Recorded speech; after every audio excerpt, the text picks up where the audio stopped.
Then God blessed the seventh day and sanctified it, because on it he rested from all his work which God had created in making it. Genesis 2 verse 3. The book of Genesis have 50 chapters, and it is so vast, one could almost spend an entire year just studying Genesis.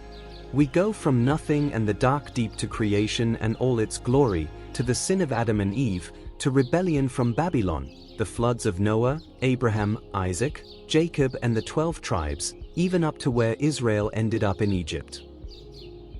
That is certainly a mouthful. Here are some of the topics we touched on during this study. From Genesis 1 verse 3 we read about the light that came forth.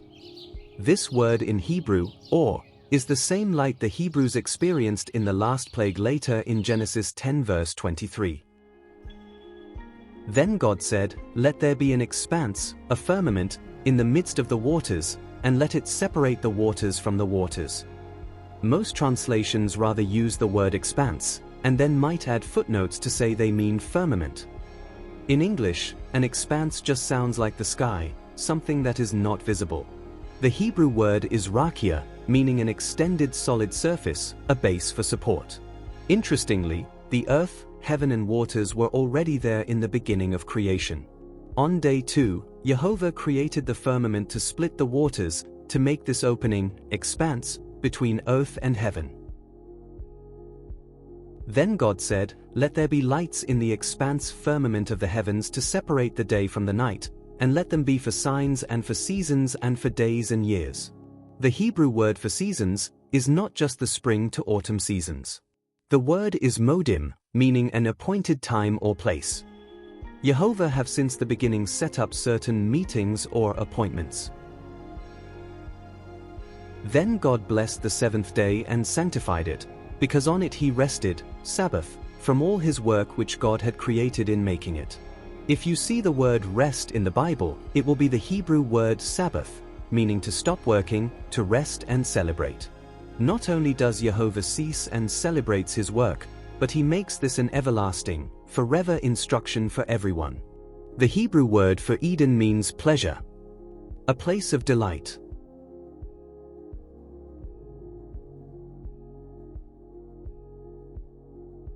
The Hebrew word for ark is tabah. The only other place where this word is used in Scripture is in Exodus 2 verses 3 and 5, where Moses was placed in an ark. In both these cases, two great men from our Bible history were saved from the waters, Noah and Moses. And with both these men, Jehovah made a covenant with men. One with the rainbow, and second with the commandments and instructions called the Torah.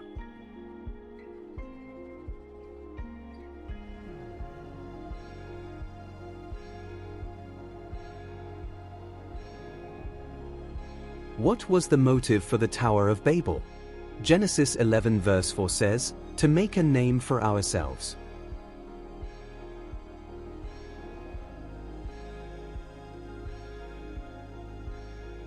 The Hebrew word for angel is malach, meaning plainly messengers.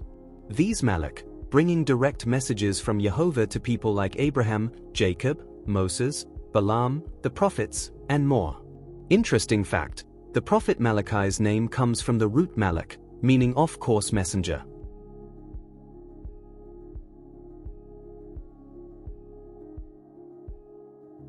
Bless in Hebrew is barak.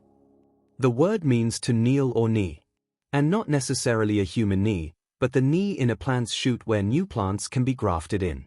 Barak means the place where you bring in the small and new. To graft in and make part of the big blessed tree or family.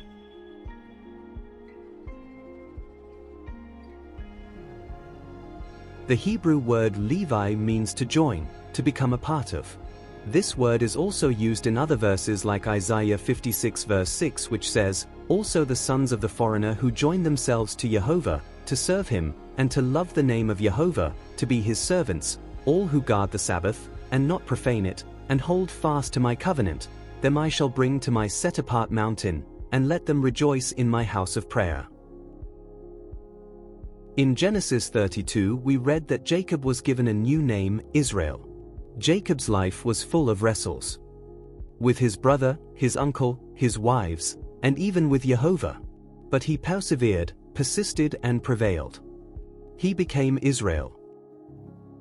In Genesis 37 verse 35 we read that Jacob says, "Now let me go down into the grave to my son in mourning."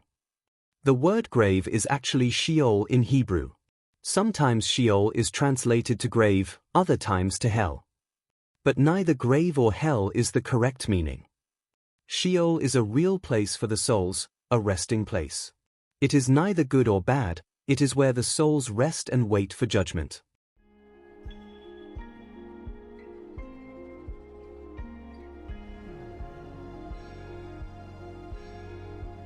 In Genesis 45 we read, "So God sent me before you to establish for you a remnant in the earth and to keep you alive for a great remnant of survivors." In Genesis 47 we read that Jacob asks his brother to swear to him.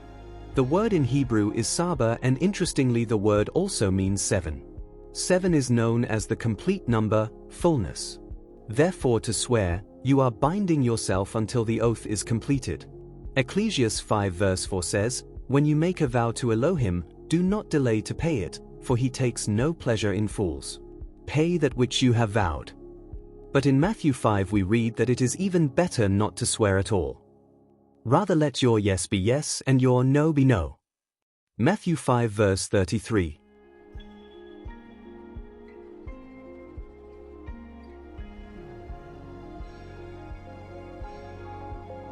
Thank you for visiting and listening to the Genesis Study Summary. There are a whole lot of gems in our Read the Bible in 1 year program. You can join in any time of the year.